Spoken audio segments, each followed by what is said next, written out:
রাতে ইরানে ইতিহাসের বৃহত্তম বোমাবর্ষণের ঘোষণা যুক্তরাষ্ট্রের। প্রতিবেশী দেশ আঘাত বন্ধ করলে হামলা না করার ঘোষণা ইরানের। রাজধানীর তেল পাম্পে দীর্ঘ সারি, পর্যাপ্ত মজুদ আছে, উদ্বেগের কিছু নেই। সোমবার আসছে 2 তেলবাহী ভেসেল, জানালেন জ্বালানি মন্ত্রী। ওই যুদ্ধ কবে থামবে কেউ তো আমরা জানি না। তা আগে থেকে আমার ঘর ঠিক করতে হবে না, সঞ্চয়তে রাখতে হবে না। রমজানে ব্যবসায়ীদের অশুভ পন্থা অবলম্বন না করার আহ্বান প্রধানমন্ত্রী। গরিবদের স্বাবলম্বী করতে জাকাত ব্যবস্থাকে সুশৃঙ্খল করার ঘোষণা। এবং পুঞ্জীভূত সমস্যায় অর্থনৈতিক স্থিতিশীলতা রক্ষায় বড় চ্যালেঞ্জ, বললেন অর্থনীতিবিদরা। আইন শৃঙ্খলা ও সুশাসনে গুরুত্বের তাগিদ।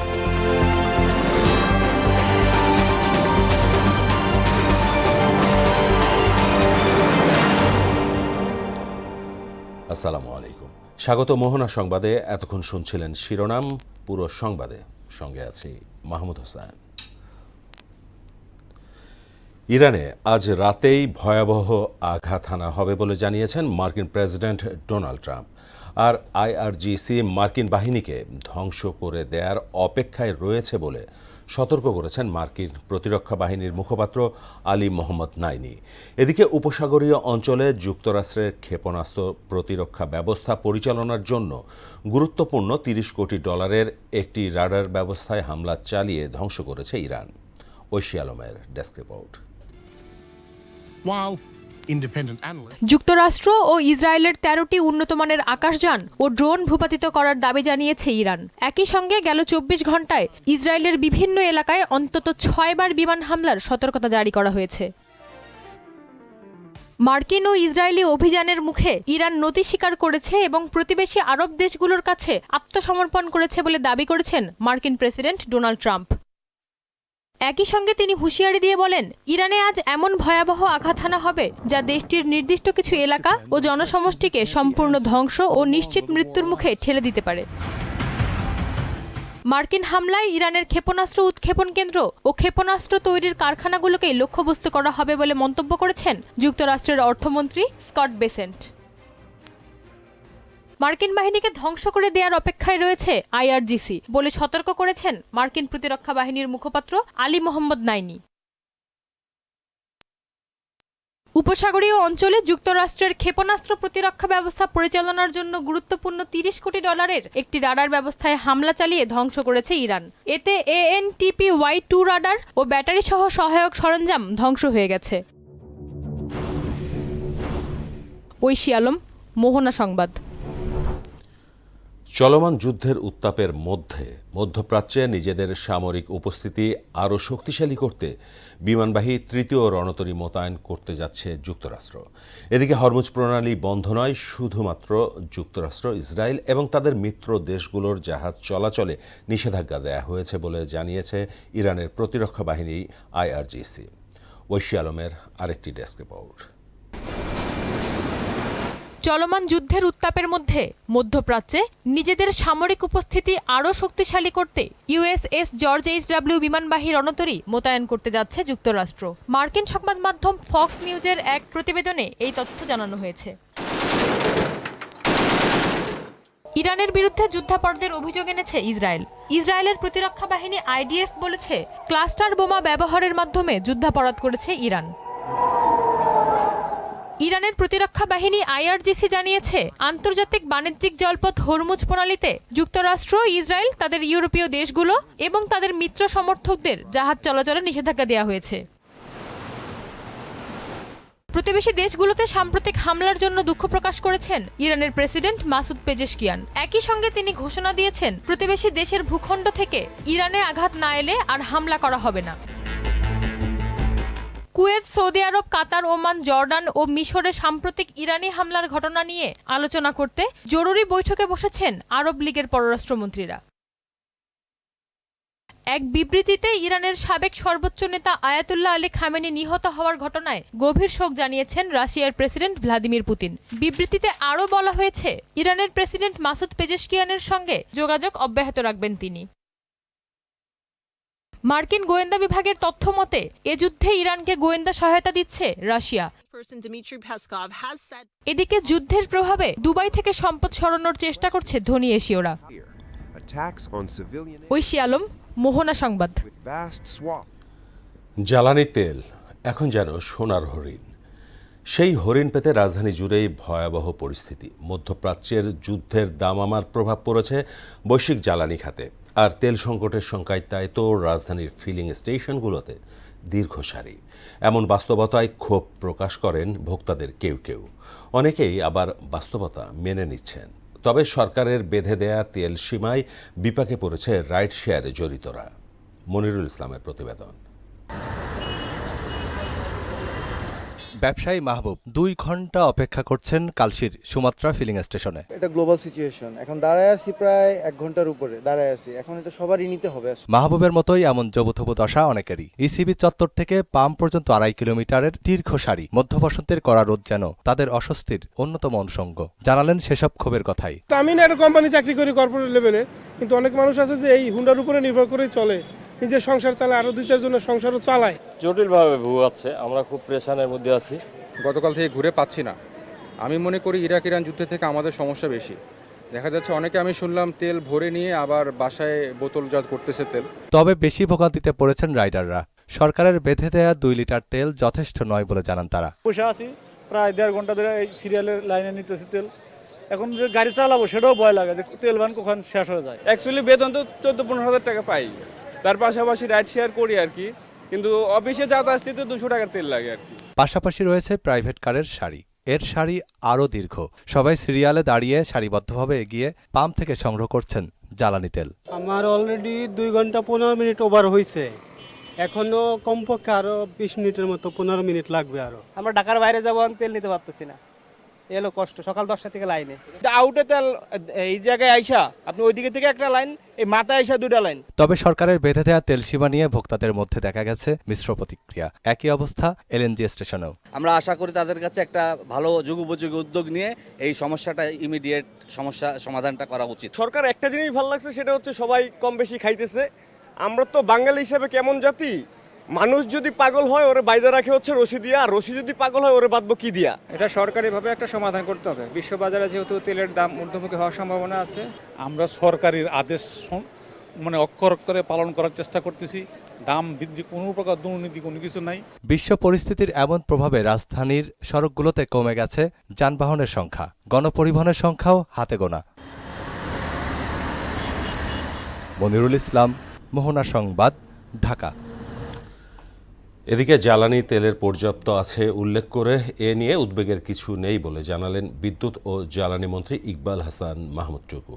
দুপুরে প্রধানমন্ত্রীর কার্যালয়ের সামনে সাংবাদিকদের তিনি জানান, সোমবার 2টি তেলবাহী ভেসেল দেশে আসছে।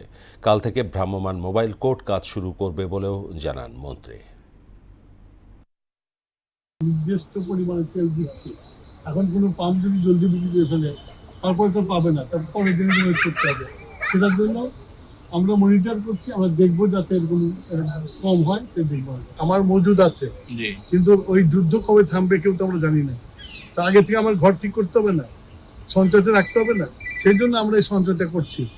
আমাদের আরো 2টা ভেসেল আসছে 9 তারিখে, সুতরাং আমাদের যে শর্টেজ পড়ার কোনো সুযোগ নাই। তারপরেও যেহেতু যুদ্ধ চলছে, আমাদেরকে খুব হিসাব করে চলতে হবে।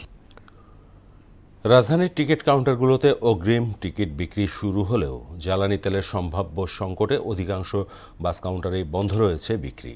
সংশ্লিষ্টরা বলছেন, যাত্রীদের সঙ্গে ঝামেলা এড়াতেই অবলম্বন করা হয়েছে এমন পন্থা। তেলের সরবরাহ স্বাভাবিক হলে পুনরায় টিকিট বিক্রির প্রত্যাশা করছেন পরিবহন সংশ্লিষ্টরা। বিস্তারিত বিজন কুমারের রিপোর্টে। বিশ্বজুড়ে জ্বালানি তেলের মূল্যবৃদ্ধির প্রবণতায় সংকটের আতঙ্ক বিরাজ করছে দেশের বাজারে। এবার ঈদযাত্রায় ভাটা পড়েছে জ্বালানি তেলের সংকট আতঙ্কে। জ্বালানি তেলের সম্ভাব্য সংকটে টিকিট কাউন্টারগুলোতে বন্ধ রয়েছে অগ্রিম টিকিট বিক্রয়। তেল সংকটে আছে, যার কারণে কেউ আমাদের কোম্পানি অ্যাডভান্স টিকিট বিক্রি করতেছে না। 15 তারিখে পরে যায়, মানে ঈদের চাপটা যখন লাগলো, তখন যাই দেখি আমি তেলের সংকট, তখন আমি কিভাবে আমি যাত্রীকে বুঝ দিব। তেলটা অ্যাভেলেবেল হয়, আমাদের মালিক যতটুকু আশাবাদী করছেন ইনশাল্লাহ তার স্বয়ংসম্পূর্ণ সে ইনশাল্লাহ হবে না। এই চিত্র রাজধানীর ঢাকার গাবতলীর টিকিট কাউন্টারগুলোর। যাত্রী সাধারণের উদ্দেশ্যে কাউন্টারগুলোতে ঝুলছে নোটিশ। সংশ্লিষ্টরা বলছেন, তেল সরবরাহ স্বাভাবিক না হলে ফিরতি যাত্রায় যাত্রীরা পড়বেন সমস্যার মুখে। তেল নিয়ে কোনো গাফিলতি করে তাহলে মনে করেন যাই কিছু মানুষ ঈদে মুখী ঘরে ফিরবে, তারা ফিরতে পারবে না, কারণ তেলের একটা সংকট থাকবে। আমরা প্রস্তুতি নিচ্ছি হচ্ছে, আমরা চাচ্ছি যে আমাদের সবকিছু ঠিক থাকলে আমরা কাল পরশুর মধ্যে টিকিট ছাড়বো। যদিও স্বল্প সংখ্যক কাউন্টারগুলোতে চলছে টিকিট বিক্রি। টিকিটের চাপ হচ্ছে 17 তারিখ, 18 তারিখ, 19 তারিখ, এই 3 দিনে একটু চাপ আসছে বেশি। আমাদের গত 3 তারিখে অগ্রিম টিকিট ঘোষণা দিয়ে ছাড়া হয়েছে, টিকিট মোটামুটি সেল হয়েছে, মানে সব টিকিট বুক হয় নাই। এদিকে এক বিজ্ঞপ্তিতে ফিলিং স্টেশন থেকে তেল সরবরাহের সীমা বেঁধে দিয়েছে বাংলাদেশ পেট্রোলিয়াম কর্পোরেশন। এতেও চালক ও কাউন্টার সংশ্লিষ্টদের দাবি, সমস্যায় পড়বেন অধিক দূরত্বের চলাচলকারী বাসগুলো। 220 লিটার দিছে, 220 লিটার দিছে। কিছু কিছু যেগুলি শর্ট রুট আছে এগুলি হয়তো মেকআপ হবে, কিন্তু যেগুলি রংপুর, দিনাজপুর আরো দূরে যারা যায় তারা 220 লিটার দিয়ে কি হবে? বিপিসির বিজ্ঞপ্তি অনুযায়ী একটি দূরপাল্লার বাস দৈনিক ডিজেল নিতে পারবে 220 লিটার পর্যন্ত। বিজন কুমার, মোহনা সংবাদ, ঢাকা। পবিত্র রমজান মাসে ব্যবসায়ীদের অশুভ পন্থা অবলম্বন না করতে আহ্বান জানিয়েছেন প্রধানমন্ত্রী তারেক রহমান। শনিবার রাজধানীর হেয়ার রোডের রাষ্ট্রীয় অতিথি ভবন যমুনায় আলেম ওলামা ও এতিমদের সম্মানে ইফতারে এসব কথা বলেন তিনি। এ সময় প্রধানমন্ত্রী আরও বলেন, দেশের পিছিয়ে পড়া জনগোষ্ঠীকে স্বাবলম্বী করতে জাকাত ব্যবস্থাপনাকে সুশৃঙ্খল ও আরও কার্যকর করতে ব্যবস্থা গ্রহণ করবে সরকার।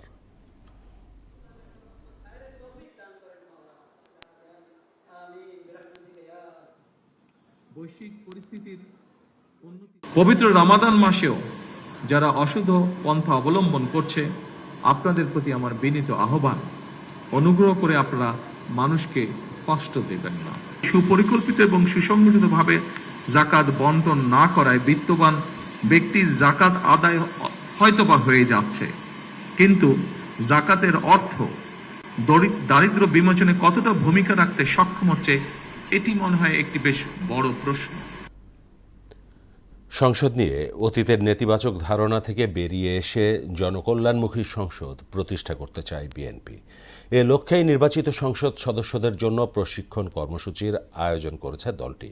গুলশানে 2 দিনের কর্মসূচির শেষ দিনে এমনটি জানিয়েছেন দলের স্থায়ী কমিটির সদস্য ও স্বরাষ্ট্রমন্ত্রী সালাউদ্দিন আহমেদ। আর তথ্যমন্ত্রী জহিরুদ্দিন স্বপন জানান, সংসদের কার্যপ্রণালী বিধি অনুযায়ী প্রথম অধিবেশনে ভাষণ দেবেন রাষ্ট্রপতি। এ ব্যাপারে সব প্রস্তুতি সম্পন্ন করা হয়েছে বলেও জানান তথ্যমন্ত্রী। তানজিদ ভুঁইয়ার প্রতিবেদন। 12 মার্চ ত্রয়োদশ জাতীয় সংসদের প্রথম অধিবেশন ঘিরে বিএনপির প্রশিক্ষণ কর্মসূচির দ্বিতীয় দিন শনিবার সকাল থেকেই গুলশানে দলের চেয়ারম্যানের রাজনৈতিক কার্যালয়ে যান বেশ কয়েকজন মন্ত্রী, প্রতিমন্ত্রী ও উপদেষ্টা ও সংসদ সদস্যরা। দিনের প্রথম সেশনের কর্মশালায় অংশ নেন বেশ কয়েকজন মন্ত্রী, প্রতিমন্ত্রী, উপদেষ্টা, সংসদের চিফ হুইপ ও হুইপরা। কর্মশালার প্রথম পর্বে যোগ দেন ঢাকা, ময়মনসিংহ, ফরিদপুর ও ঢাকা বিভাগের বেশ কয়েকটি জেলার সংসদ সদস্যরা। 2 ঘণ্টাব্যাপী চলা এই প্রশিক্ষণ কর্মশালায় অভিজ্ঞ সাবেক আমলা ও সাবেক সংসদ সদস্যদের মাধ্যমে এমপিদের দায়িত্ব, মন্ত্রিসভার সদস্যদের সংসদীয় রেওয়াজ ও মন্ত্রণালয় পরিচালনায় দক্ষ করে তুলতে কৌশলগত ভূমিকা কেমন হবে তা তুলে ধরা হয়। মানুষের আশা প্রত্যাশাটা অনেক বেশি এই সংসদের কাছে। এই সংসদটা আসলে আমরা যাতে ভালো করে চালাতে পারি, আমরা যাতে মানুষের কল্যাণে যাতে কাজ করতে পারি, এরকমই আমাদের পরামর্শ দিয়েছে। দীর্ঘ লড়াই সংগ্রাম, আন্দোলন সংগ্রাম, আত্মদানের মধ্য দিয়ে একটা সংসদ গঠিত হয়েছে। সেই সংসদকে কিভাবে প্রাণবন্ত করা যায় সেই বিষয়ে যারা বিশেষজ্ঞ আছেন, সিনিয়র পার্লামেন্টারিয়ান যারা আছেন, বিগত দিনে অনেকবার সংসদ সদস্য হয়েছেন বা যারা বিভিন্ন বিষয়ে বিশেষজ্ঞ, তারা কিছু ব্রিফিং করেছেন সংসদ সদস্যদের এই সংসদের আচার আচরণ এবং রীতি সম্পর্কে। কর্মশালা শেষে গণমাধ্যমের সঙ্গে কথা বলেন তথ্যমন্ত্রী। একটি কার্যকরী সংসদের জন্য কর্মশালার গুরুত্ব তুলে ধরেন তিনি। তথ্যমন্ত্রী আরও বলেন, সংসদের কার্যপ্রণালী বিধি অনুযায়ী প্রথম অধিবেশনে ভাষণ দেবেন রাষ্ট্রপতি। দেশের প্রচলিত নিয়ম অনুযায়ী, আমাদের দেশের সংসদীয় ব্যবস্থা অনুযায়ী সংসদের প্রথম অধিবেশনে রাষ্ট্রপতি বক্তব্য দিবেন। এ ব্যাপারে সমস্ত প্রস্তুতি সম্পন্ন। আর জাতির প্রত্যাশা পূরণে সংসদকে শক্তিশালী করা হবে বলে জানান দলের স্থায়ী কমিটির সদস্য ও স্বরাষ্ট্রমন্ত্রী সালাউদ্দিন আহমদ।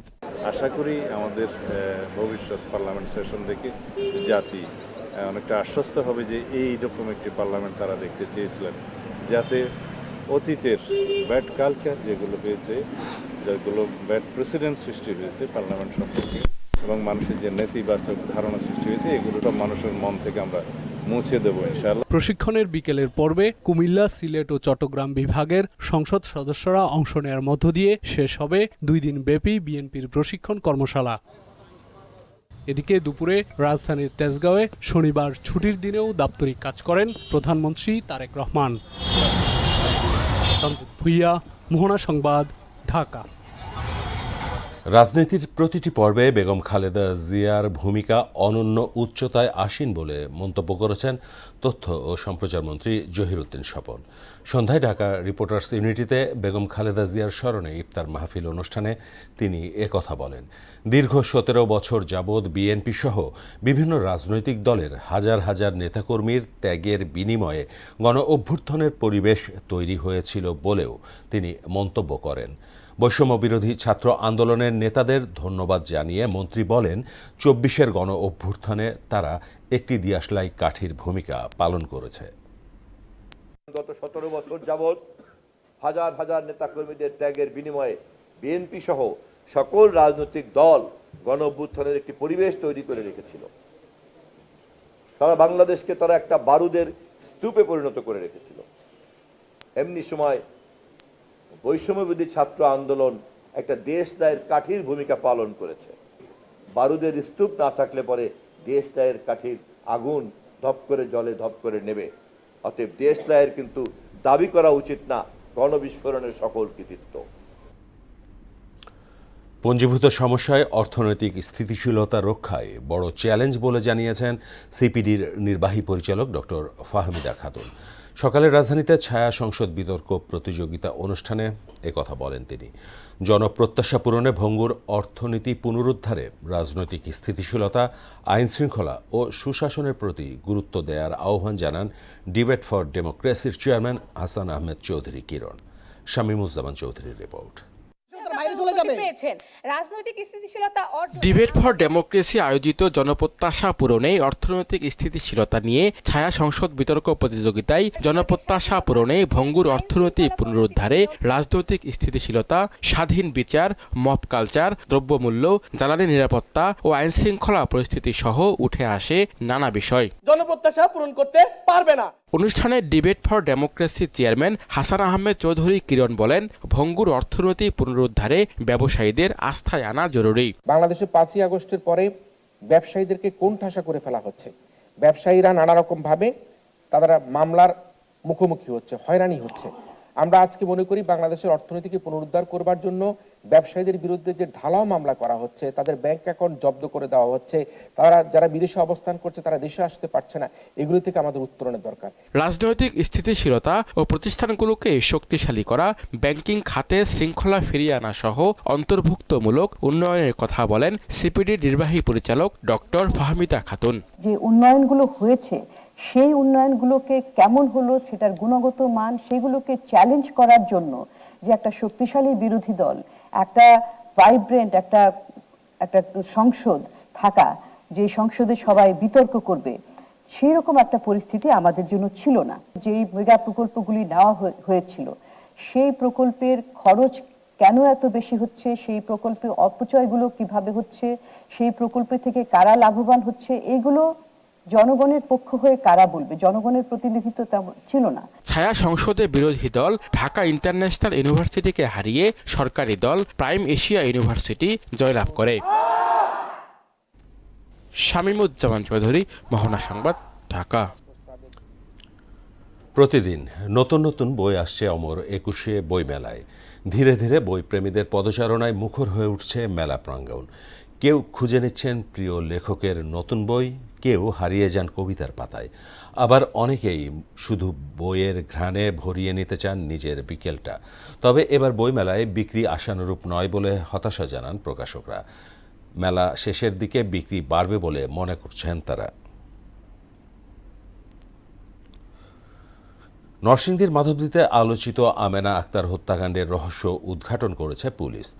দুপুরে নরসিংদীর পুলিশ সুপার কার্যালয়ে এক সংবাদ সম্মেলনে পুলিশ সুপার আবদুল্লাহ আল ফারুক জানান, মেয়ের বিভিন্ন অসামাজিক কর্মকাণ্ডে বিরক্ত হয়ে তাকে হত্যা করে সৎ বাবা আশরাফ আলী। গ্রেপ্তারের পর আদালতে দেয়া 164 ধারায় জবানবন্দিতে এই তথ্য জানান নিহত আমেনার বাবা। এ ঘটনায় এখন পর্যন্ত 4 ধর্ষক সহ 9 জনকে গ্রেপ্তার করেছে পুলিশ। ভিকটিমের সৎ পিতা আশরাফ আলীকে জিজ্ঞাসাবাদের জন্য মাধবী থানায় নিয়ে আসি।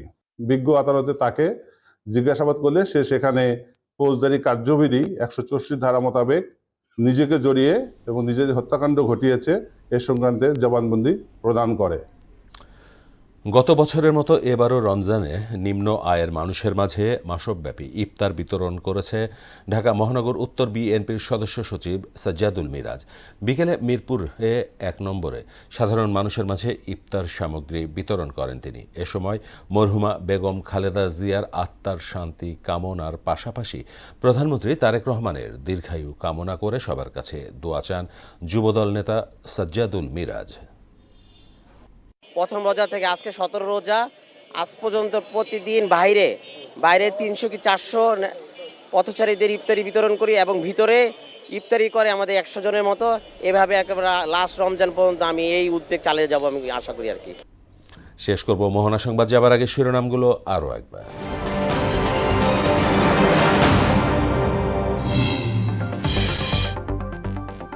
রাতে ইরানে ইতিহাসের বৃহত্তম বোমাবর্ষণের ঘোষণা যুক্তরাষ্ট্রের। প্রতিবেশী দেশ আঘাত বন্ধ করলে হামলা না করার ঘোষণা ইরানের। রাজধানীর তেল পাম্পে দীর্ঘ সারি, পর্যাপ্ত মজুত আছে, উদ্বেগের কিছু নেই। সোমবার আসছে 2 তেলবাহী ভেসেল, জানালেন জ্বালানি মন্ত্রী। রমজানে ব্যবসায়ীদের অশুভ পন্থা অবলম্বন না করার আহ্বান প্রধানমন্ত্রীর। গরিবদের স্বাবলম্বী করতে জাকাত ব্যবস্থাপনাকে সুশৃঙ্খল করার ঘোষণা। এবং পঞ্জীভূত সমস্যায় অর্থনৈতিক স্থিতিশীলতা রক্ষায় বড় চ্যালেঞ্জ বললেন অর্থনীতিবিদরা। আইন শৃঙ্খলা ও সুশাসনের গুরুত্বের তাগিদ। এই ছিল মোহনা সংবাদে। পরবর্তী সংবাদ রাত 12টায়। মোহনার সবশেষ খবর জানতে ভিজিট করুন www.mohana.tv। সংবাদ দেখতে পারেন ফেসবুক ও ইউটিউবে। এতক্ষণ সঙ্গে থাকার জন্য সবাইকে ধন্যবাদ।